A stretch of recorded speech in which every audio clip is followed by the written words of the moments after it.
السلام علیکم دوستو، اسلامی ادوار چینل پہ آپ سب کو خوش آمدید کہتا ہوں۔ آج میں آپ کے لیے شمشیر بے نیام کی 51 ایپیسوڈ لے کے آیا ہوں۔ تو جن دوستوں نے ابھی تک چینل کو سبسکرائب نہیں کیا وہ چینل کو سبسکرائب کر لیں۔ تو چلیے آئیے شروع کرتے ہیں۔ مسلمہ نے اپنے لشکر کو پھر حملہ روکنے کی ترتیب میں کر لیا تھا۔ جب مجاہدین اسلام کا لشکر مقابلے میں پہنچا تو انصار کے ایک سردار ثابت بن قیس گھوڑے کو ایڑ لگا کر لشکر کے سامنے آ گئے۔ اے اہل مدینہ، انہوں نے بلند آواز سے کہا، تم ایک شرمناک مظاہرہ کر چکے ہو۔ ثابت بن قیس نے دشمن کی طرف اشارہ کر کے کہا، اے میرے اللہ، جس کسی کی یہ لوگ عبادت کرتے ہیں میں اس پر لعنت بھیجتا ہوں۔ انہوں نے مجاہدین کی طرف منہ کر کے کہا، اے اللہ، جو بری مثال میرے اس لشکر نے قائم کی ہے میں اس پر بھی لعنت بھیجتا ہوں۔ اتنا کہہ کر ثابت بن قیس نے نیام سے تلوار کھینچی اور گھوڑے کا رخ دشمن کی طرف کر دیا۔ ان کے آخری الفاظ یہ تھے، دیکھو میری تلوار دشمن کو مزہ چکھائے گی اور تمہیں ہمت اور استقلال کا نمونہ دکھائے گی۔ ثابت بن قیس نے گھوڑے کو ایڑ لگائی اور خالد رضی اللہ عنہ نے حملے کا حکم دے دیا۔ مورخ لکھتے ہیں کہ ثابت بن قیس کی تلوار ایسی شدت اور ایسی مہارت سے چل رہی تھی کہ جو ان کے سامنے آیا وہ پھر اپنے پاؤں پر کھڑا نظر نہ آیا۔ ان کے جسم کا شاید ہی کوئی حصہ رہ گیا ہو جہاں دشمن کی کوئی برچھی یا تلوار نہ لگی ہو۔ دشمن کی صفوں کے دور اندر جا کر ثابت بن قیس گرے اور شہید ہو گئے۔ اپنے لشکر کے لیے وہ واقعی ہمت اور استقلال کا بے مثال نمونہ پیش کر گئے۔ محمد حسین ہیکل نے بعض مورخوں کے حوالے دے کر لکھا ہے کہ خالد رضی اللہ عنہ کے لشکر نے قسمیں کھا لی تھیں کہ اب ان کی لاشیں ہی اٹھائی جائیں گی، وہ زندہ نہیں نکلیں گے۔ ایک مورخ نے لکھا ہے کہ انہوں نے قسم کھائی کہ ہاتھ میں ہتھیار نہ رہا، ترکش میں تیر نہ رہا تو دانتوں سے لڑیں گے۔ خالد رضی اللہ عنہ نے یہ مسائل قائم کی کہ چند ایک جاں باز چن کر اپنے ساتھ اس عزم سے کر لیے کہ جہاں لڑائی زیادہ خطرناک ہوگی وہاں وہ ان جاں بازوں کے ساتھ جا کودیں گے۔ انہوں نے اپنے جاں بازوں سے کہا، تم سب میرے پیچھے رہنا۔ آگے وہ خود رہنا چاہتے تھے۔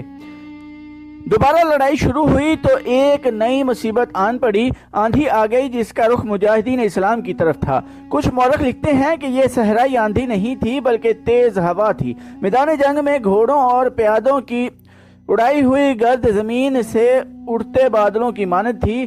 تیز و تند ہوا کا رخ مجاہدین کی طرف تھا، اس لیے مٹی اور ریت مسلمانوں کی آنکھوں میں پڑی تھی۔ بدر میں کفار کے ساتھ ایسے ہی ہوا تھا، ہوا تیز ہوتی جا رہی تھی۔ کچھ مجاہدین نے زید رضی اللہ عنہ بن خطاب سے پوچھا کہ ایسی آندھی میں وہ کیا کریں؟ خدا کی قسم، زید رضی اللہ عنہ بن خطاب نے گرجدار آواز میں کہا، میں اپنے اللہ سے دعا کرتا ہوں کہ مجھے دشمن کو شکست دینے تک زندہ رکھے۔ اے اہل مکہ و مدینہ، آندھی سے مت ڈرو، سروں کو ذرا جھکا کر رکھو، اس طرح ریت اور مٹی تمہاری آنکھوں میں نہیں پڑے گی۔ پیچھے نہ ہٹ جانا، ہمت سے کام لو، استقلال کو ہاتھ سے نہ جانے دو۔ آندھی اور طوفان تمہارا کچھ نہیں بگاڑ سکتے۔ زید رضی اللہ عنہ بن خطاب سالار تھے۔ انہوں نے مجاہدین کے لیے یہ مثال قائم کی کہ تلوار لہراتے ہوئے دشمن پر ٹوٹ پڑے۔ ان کے دستے ان کے پیچھے تھے۔ زید رضی اللہ عنہ بن خطاب تلوار چلاتے دور تک نکل گئے اور شہید ہو گئے۔ ایک اور سالار ابو حذیفہ نے بھی یہی مثال قائم کی۔ وہ یہ نعرہ لگا کر دشمن پر ٹوٹ پڑے، اے اہل قرآن، اپنے اعمال سے قرآن حکیم کی ناموس کو بچاؤ۔ وہ بھی مقابلے میں آنے والے ہر مرتد کو کاٹتے گئے، زخم کھاتے گئے اور شہید ہو گئے۔ ان سالاروں نے جانیں دے کر مجاہدین کے عزم میں جان ڈال دی اور وہ آسمانی بجلیوں کی طرح دشمن پر ٹوٹ ٹوٹ پڑنے لگے۔ اس کے باوجود مسلمہ کا لشکر قائم و دائم تھا۔ خالد رضی اللہ عنہ نے میدان جنگ کا جائزہ لیا۔ یہ ایسی جنگ تھی جس میں چالیں چلنے کی ذرا سی بھی گنجائش نہیں تھی۔ یہ آمنے سامنے کی ٹکر تھی، اس میں صرف ذاتی شجاعت ہی کام آ سکتی تھی۔ خالد رضی اللہ عنہ نے میدان جنگ کا جائزہ لیتے ہوئے دیکھا کہ مسلمہ کے محافظ اس کی حفاظت کے لیے جانیں قربان کر رہے ہیں۔ خالد رضی اللہ عنہ کو فتح کا یہی ایک طریقہ نظر آیا کہ مسلمہ کو مار دیا جائے۔ یہ کام اتنا سہل نہیں تھا جتنی آسانی سے دماغ میں آیا تھا، لیکن خالد رضی اللہ عنہ ناممکن کو ممکن کر دکھانے کے لیے اس طرح مسلمہ کی طرف بڑھے کہ ان کے جام بازوں نے ان کے گرد گھیرا ڈال رکھا تھا۔ جب قریب گئے تو مسلمہ کے محافظوں نے ان پر حلہ بول دیا۔ خالد رضی اللہ عنہ کے قریب جو آیا وہ زندہ نہ رہا، مگر مسلمہ تک پہنچنا ممکن نظر نہیں آتا تھا۔ خالد رضی اللہ عنہ کے جام بازوں نے اپنی ترتیب بکھرنے نہ دی۔ ایک موزوں موقع دیکھ کر خالد رضی اللہ عنہ نے اپنے جام بازوں کو مل کر حلہ بولنے کا حکم دے دیا۔ خالد رضی اللہ عنہ خود بھی حلے میں شریک ہو گئے۔ کچھ محافظ پہلے ہی مر چکے تھے یا زخمی ہو کر زمین پر تڑپ رہے تھے۔ خالد رضی اللہ عنہ کے جام بازوں کا حلہ اتنا شدید تھا کہ مسلمہ کے محافظ بوکھلا گئے۔ میدان جنگ کی صورتحال یہ ہو گئی تھی کہ مجاہدین جو فتح یا موت کی قسمیں کھا چکے تھے وہ مرتدین پر ایک خوف بن کر چھا رہے تھے۔ مسلمہ کو اپنی حفاظت کے لیے کوئی اور محافظ نہیں مل سکتا تھا۔ مسلمانوں کے نعروں کے ساتھ آندھی کی چیخیں میدان جنگ کی ہولناکی میں اضافہ کر رہی تھیں۔ مسلمہ کے بچے کچے محافظ گھبرانے لگے۔ خالد رضی اللہ عنہ کے جام بازوں نے ان کا حلقہ توڑ دیا۔ یا نبی، کسی محافظ نے کہا، اپنا معجزہ دکھا، اپنا وعدہ پورا کر ہمارے نبی۔ ایک اور محافظ نے کہا، تیرا وعدہ فتح کا تھا۔ مسلمہ نے موت کو اپنی طرف تیزی سے بڑھتے دیکھا تو اس نے بلند آواز سے اپنے محافظوں سے کہا، اپنے حسب و نسب اور اپنی ناموس کی خاطر لڑو، اور وہ بھاگ اٹھا۔ دشمن کا قلب ٹوٹ گیا، پرچم غائب ہو گیا تو مرتدین میں شور اٹھا، نبی میدان چھوڑ گیا ہے، رسول بھاگ گیا ہے۔ اس پکار نے مرتدین کے حوصلے توڑ ڈالے اور وہ میدان سے نکلنے لگے۔ تھوڑی سی دیر میں مرتدین میدان چھوڑ گئے، لیکن میدان جنگ کی کیفیت یہ تھی کہ خون ندی کی طرح ایک طرف کو بہنے لگا۔ جہاں یہ مارکا لڑا گیا وہ تنگ سی گھاٹی تھی، اس کا کوئی نام نہ تھا۔ اس مارکے نے اسے ایک نام دے دیا، یہ تھا شعیب الدام، جس کے معنی ہے خونی گھاٹی۔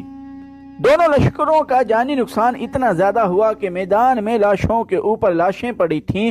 زخمی تو ہزاروں کی تعداد میں تھے۔ مسلمہ کے لشکر کا جانی نقصان اس کی تعداد کی زیادتی کی وجہ سے زیادہ تھا۔ مسلمانوں کا جانی نقصان بھی کچھ کم نہ تھا۔ کئی زخمی گھوڑے بے لگام ہو کر لاشوں اور زخمیوں کو روند رہے تھے۔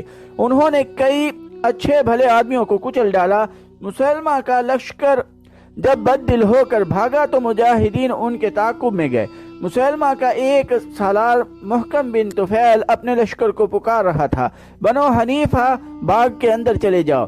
انہیں اب باغ میں ہی پناہ مل سکتی تھی۔ اس باغ کا نام حدیقۃ الرحمن تھا، جو وسیع و عریض تھا۔ اس کے ارد گرد دیوار تھی۔ مسلمہ اس باغ میں چلا گیا تھا۔ باغ میدان جنگ کے بالکل قریب تھا۔ مسلمہ کے لشکر کے بچے کچے آدمی بھی باغ میں داخل ہو گئے۔ جب مجاہدین باغ کے قریب پہنچے تو باغ کے دروازے بند ہو چکے تھے۔ مورخین کے مطابق باغ میں پناہ لینے والے مرتدین کی تعداد 7,000 تھی۔ خالد رضی اللہ عنہ گھوڑا دوڑاتے باغ کے ارد گرد گھوم گئے۔ انہیں اندر جانے کا کوئی راستہ نظر نہ آیا۔ اندر جانا ضروری تھا، مسلمہ کو قتل کرنا تھا تاکہ یہ فتنہ ہمیشہ کے لیے ختم ہو جائے۔ اللہ کے ایک مجاہد براء رضی اللہ عنہ بن مالک آگے بڑھے اور بولے، مجھے اٹھا کر دیوار کے اندر پھینک دو، خدا کی قسم دروازہ کھول دوں گا۔ براء رضی اللہ عنہ صحابہ کرام میں خصوصی درجہ رکھتے تھے۔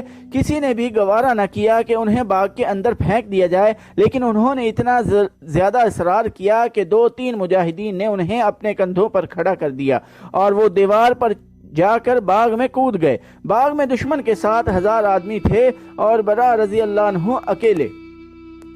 7,000 کفار میں ایک مسلمان کا کود جانا ایسے ہی تھا جیسے کوئی آتش فشاں پہاڑ کے دہانے کے اندر کود گیا ہو۔ براء بن مالک سراپا عشق تھے جو آتش نمرود میں کود گئے تھے۔ انہوں نے باغ کا دروازہ اندر سے کھولنے کا بے حد خطرناک کام کسی کے حکم کے بغیر اپنے ذمے لے لیا تھا۔ انہوں نے دروازے کے قریب سے دیوار پھاندی تھی۔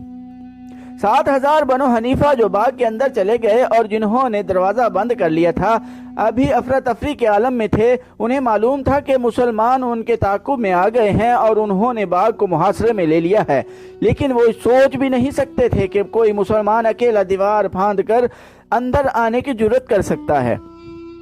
وہ کون ہے؟ کسی نے بڑی بلند آواز میں کہا، وہ دروازہ کھول رہا ہے۔ براء بن مالک کو کسی نے دیکھ لیا اور ایک نے پہچان کر نعرہ لگایا، مسلمان ہے، کاٹ دو اسے۔ کوئی مرتد للکارا۔